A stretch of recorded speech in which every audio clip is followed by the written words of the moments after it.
Hello children, आज हम हिंदी का चैप्टर 10 पार्ट 10 जिसका नाम है बीरबल की खिचड़ी, उसको मैं आपको पढ़कर समझाऊंगी। तो चलिए हम लोग पढ़ना स्टार्ट करते हैं। हमारे देश में अनेक महान व्यक्ति हुए। अकबर बादशाह उन्हीं में से एक थे। उनके दरबार में 9 प्रसिद्ध विद्वान थे। उन्हीं में से एक थे बीरबल। वे अपनी चतुराई के लिए बहुत प्रसिद्ध थे। वे अपनी चतुरता से अच्छे अच्छे लोगों की धज्जियाँ उड़ा देते थे। उनके बारे में कई कहानियाँ प्रसिद्ध हैं। अब देखिए स्टूडेंट, हमारे देश में, भारत देश में बहुत सारे महान व्यक्ति पैदा हुए और उसमें से अकबर बादशाह उन्हीं में से एक थे। अकबर बादशाह नाम सुना होगा आपने, तो वो उन महान व्यक्तियों में से एक थे। उनके दरबार में 9 प्रसिद्ध विद्वान थे। मतलब उनके दरबार में, राज्य दरबार में या उनके राज्यसभा जो होती थी उसमें 9 प्रसिद्ध विद्वान थे और उनमें से एक थे बीरबल। आपने बीरबल का नाम सुना होगा, बीरबल पर बहुत सी कहानियाँ बनी हैं। तो वो किसके, अकबर बादशाह के दरबार के 9 प्रसिद्ध विद्वानों में से एक थे। वे अपनी चतुराई के लिए बहुत प्रसिद्ध थे। और बीरबल क्यों प्रसिद्ध थे? 9 विद्वान जो प्रसिद्ध थे उनमें बीरबल क्यों प्रसिद्ध थे? क्योंकि वे बहुत बुद्धिमान थे, चतुर थे। वे अपनी चतुरता से अच्छे अच्छे लोगों की धज्जियाँ उड़ा देते थे। अब वो अपनी चतुराई से, अपनी बुद्धिमती से, अपनी बुद्धिमानी से क्या करते थे? सामने वाले इंसान को परास्त कर देते थे, मतलब उसे हरा देते थे। उनके बारे में कई कहानियाँ प्रसिद्ध हैं और बीरबल की कई कहानियाँ प्रसिद्ध है जो आपने सुनी भी होंगी। तो आज एक और कहानी है जो हम पढ़ेंगे। तो चलिए, एक बार अकबर बादशाह अपने राज्य में घूम रहे थे। एक बार क्या हुआ, अकबर बादशाह वो अपने राज्य में घूम रहे थे। तो सर्दी के दिन थे और कैसे दिन थे? ठंड पड़ रही थी, सर्दी के दिन थे। एक गांव के बाहर कुछ लोग बैठे आग ताप रहे थे। सर्दी के दिन थे तो आपने देखा होगा कि लोग रात को, जब ठंड पड़ती है तो क्या होता है, शाम को या रात को जब ज़्यादा ठंड पड़ती है तो लोग नीचे अलाव जला के और आग ताप रहे होते हैं, सेक रहे होते हैं अपने हाथ और पैर, मतलब उन्हें गर्मी से का एहसास होता है उससे। तो कुछ लोग क्या कर रहे थे, गांव के बाहर बैठे बैठे आग ताप रहे थे वह, और आपस में बातचीत भी कर रहे थे। साथ में वो आपस में बात कर रहे थे। एक आदमी ने कहा कि मैं सारी रात यमुना के ठंडे पानी में खड़ा रह सकता हूँ। उनमें से एक आदमी कहता है कि मैं सारी रात यमुना के, मतलब यमुना नदी जो है उसके ठंडे पानी में पूरी रात खड़ा रह सकता हूँ। यह बात अकबर ने सुन ली। उन्हें इस बात पर विश्वास नहीं हुआ। उन्हें लगा कि यह आदमी डींग मार रहा है। वे बोले, यदि तुम सारी रात यमुना के ठंडे पानी में खड़े रहो तो मैं 100 मोहरें इनाम में दूंगा। अब क्या होता है कि ये बात कौन सुन लेता है? अकबर बादशाह, जो कि अपने राज्य में घूम रहे थे। तो उनको उसकी बात पर विश्वास नहीं होता है और वो, उन्हें क्या लगता है कि ये आदमी तो मतलब फेंक रहा है, ये ऊंची ऊंची दे रहा है, डींगे मार रहा है। तो वो बोलते हैं उस आदमी के पास जाकर कि अगर तुम यमुना के ठंडे जल में पूरी रात खड़े रह जाओ तो मैं तुम्हें 100 मोहरें इनाम में दूंगा। उस आदमी ने अकबर को तुरंत पहचान लिया। वो बोला, महाराज मैं यह कर सकता हूँ। अब वो आदमी क्या होता है, बादशाह अकबर को तुरंत पहचान लेता है, फ़ौरन पहचान लेता है। तो वो कहता है कि महाराज मैं यह करके दिखाऊंगा, मतलब मैं यह कर सकता हूँ। अकबर ने कहा ठीक है, तुम करके दिखाओ। अकबर क्या कहता है, ठीक है, अगर तुम कर सकते हो तो तुम करके दिखाओ।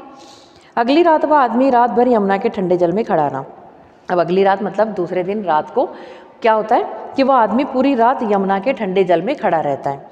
सुबह होते ही वह अपना इनाम लेने दरबार में आ गया। अब जब वो पूरी रात उसने यमुना के ठंडे जल में निकाल ली, वो सुबह क्या होता है, दरबार में अपना इनाम लेने पहुंचता है। अकबर ने पूछा, मुझे आश्चर्य है कि तुम इतनी ठंड में सारी रात पानी में कैसे खड़े रहे? तो अकबर उससे पूछता है कि मुझे आश्चर्य हो रहा है, मतलब अचरज हो रहा है कि तुमने पूरी रात यमुना के ठंडे जल में कैसे बिता दी, तुम कैसे खड़े रहे?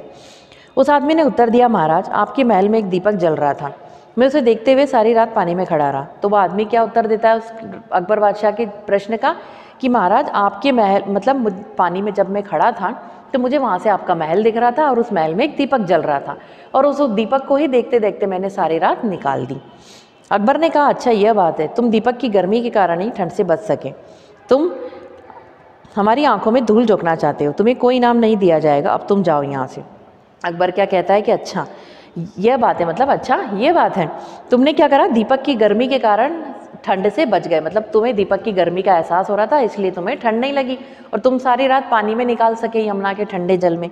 तो तुम क्या कर रहे हो, हमें धोखा दे रहे हो, हमारी आंखों में धूल झोंकना चाहते हो, तुम्हें कोई इनाम नहीं दिया जाएगा। और वो कहते हैं कि तुम राज्य दरबार से चले जाओ। तो उस आदमी का मुंह उतर गया, वह चुपचाप वहाँ से चला गया। उस समय दरबार में बीरबल भी उपस्थित थे। उन्हें लगा कि यह तो इस आदमी के साथ अन्याय हुआ है। उन्होंने उस आदमी की सहायता करने का निश्चय किया। अब जब बादशाह अकबर उस आदमी से कहते हैं कि तुमने दीपक की गर्मी के कारण सारी रात यमुना के ठंडे जल में निकाल दी, मतलब तुम्हें उस दीपक की गर्मी मिल रही थी इसलिए तुम्हें ठंड नहीं लग रही थी, और वो उससे क्या कहते हैं कि तुम्हें कोई इनाम नहीं दिया जाएगा, तुम यहाँ से चले जाओ, मतलब दरबार से निकल जाओ। तो वो आदमी का ये बात सुनकर मुंह उतर जाता है, मतलब उसे बहुत उदासी छा जाती है उसके मुंह पर, और वो क्या करता है, चुपचाप वहाँ से चला जाता है। और उस समय क्या होता है कि ये सब होते हुए कौन देख रहा था, बीरबल, क्योंकि वो दरबार में उस समय मौजूद थे, उपस्थित थे। तो उनको लगता है कि इस आदमी के साथ तो अन्याय हो रहा है, मतलब उसने पूरी रात यमुना के ठंडे जल में निकाल दी, फिर भी महाराज उसे इनाम नहीं दे रहे हैं और कह रहे हैं कि तुमने उसे धोखा दिया है। तो वो सोच लेते हैं, मन में निश्चय कर लेते हैं कि मैं इस आदमी की सहायता करूंगा या मदद करूंगा। अकबर ने एक नौकर को अगले दिन बीरबल दरबार नहीं गए, दोपहर हो गई। अकबर को चिंता हुई, बीरबल तो रोज़ समय पर दरबार आ जाते थे, आज क्या बात हुई, कहीं बीमार तो नहीं पड़ गए। अब अगले दिन क्या होता है, बीरबल दरबार में नहीं जाते हैं। दोपहर हो जाती है तो अकबर को चिंता होने लगती है कि बीरबल दरबार में क्यों नहीं आए, वो तो रोज़ समय पर आ जाते हैं, टाइम पर आ जाते हैं। तो आज क्या बात हो गई, मतलब उन्हें चिंता होती है कि कहीं बीरबल बीमार तो नहीं पड़ गए इसलिए दरबार में नहीं आए। तो अकबर ने एक नौकर को पता लगाने भेजा। बीरबल ने नौकर से कहलवाया, हुजूर से कहना कि खिचड़ी पका रहा हूँ, पक जाने पर दरबार में हाजिर हो जाऊँगा। शाम हो गई, बीरबल नहीं आए। अकबर ने अपने मन में कहा, आखिर क्या बात है, ऐसी कैसी खिचड़ी है जो अब तक नहीं पकी, मैं खुद चलकर देखता हूँ। अब अकबर ने क्या हुआ, उन्हें चिंता हुई तो उन्होंने एक नौकर को बीरबल के घर भेजा और देखने के लिए भेजा कि पता लगाओ कि बीरबल क्यों नहीं आए दरबार में। तो बीरबल के घर जब नौकर जाता है तो नौकर उससे पूछता है, तो नौकर को क्या कहते हैं कि तुम दरबार में जाकर बादशाह अकबर से कहना कि मैं खिचड़ी बना रहा हूँ और जैसे खिचड़ी बन जाएगी मैं दरबार में हाजिर हो जाऊँगा, उपस्थित हो जाऊँगा। तो शाम हो गई, तब तक बीरबल नहीं आए। तो अकबर ने मन ही मन सोचा कि आखिर ऐसी क्या बात हो गई कि बीरबल दरबार में नहीं आए, ऐसी कौन सी खिचड़ी बन रही है जो अभी तक नहीं पकी। तो वो अपने मन में सोचते हैं कि अब मैं खुद ही जाकर देखूंगा कि ऐसी कौन सी खिचड़ी बना रहा है बीरबल जो अभी तक नहीं पकी और ऐसी कौन सी बात है। अकबर बीरबल के यहाँ पहुंचे तो देखा कि 3 लंबे बांसों के बीच एक बहुत ही ऊंचाई पर एक हांडी लटकी हुई है। उस हांडी के नीचे ज़मीन पर थोड़ी सी आग जल रही है। अब अकबर क्या होता है, बीरबल के यहाँ पहुँचते हैं घर पे और देखते हैं कि उन्होंने 3 लंबे बांसों पे, मतलब ऐसे एक इधर 3 लंबे बांस लगा रखे हैं और उसके ऊपर एक हांडी डाक रही है, लटकी हुई है। हांडी मतलब होता है एक छोटे मुंह का घड़ा होता है, बर्तन होता है जिसमें हम खाना पकाते हैं। तो वो उन्होंने 3 लंबे बांस लगाकर बहुत ऊंचाई पर एक हांडी रखी थी उस हांडी के नीचे। और उस हांडी के नीचे क्या, जमीन पर थोड़ी सी आग जला रही थी। बीरबल ने आगे बढ़कर अकबर का स्वागत किया। अकबर ने हैरानी से पूछा, बीरबल यह खिचड़ी कैसे पक सकती है, आग तो हांडी से बहुत दूर है। तो बीरबल के घर जब अकबर जाते हैं तो वो उनका स्वागत करता है और अकबर उसको देखकर पूछते हैं हैरानी से, मतलब उन्हें आश्चर्य होता है। तो वो पूछते हैं कि बीरबल ये खिचड़ी कैसे पकेगी, आग तो हांडी से बहुत दूर है, मतलब तुमने आग तो बहुत नीचे लगा रखी है और हांडी बहुत ऊंचाई पे टांग रखी है, तो ये खिचड़ी कैसे पकेगी। बीरबल ने उत्तर दिया, हुजूर अगर वह आदमी महल में जलते दीपक की गर्मी के सहारे सारी रात यमुना के ठंडे पानी में खड़ा रह सकता है तो इस आग से मेरी खिचड़ी क्यों नहीं पक सकती, जरूर पकेगी महाराज। अब बीरबल उनका प्रश्न का क्या जवाब देता है कि हुजूर अगर वह आदमी सारी रात जलते दीपक की गर्मी के सहारे यमुना के ठंडे पानी में निकाल सकता है तो मेरी खिचड़ी क्यों नहीं पक सकती है, इस आग से मेरी खिचड़ी भी पक जाएगी। अकबर अपनी गलती समझ गए, बोले तुम्हारी होशियारी की हम दाद देते हैं बीरबल, तुमने बड़ी कुशलता से हमें हमारी गलती का एहसास करा दिया।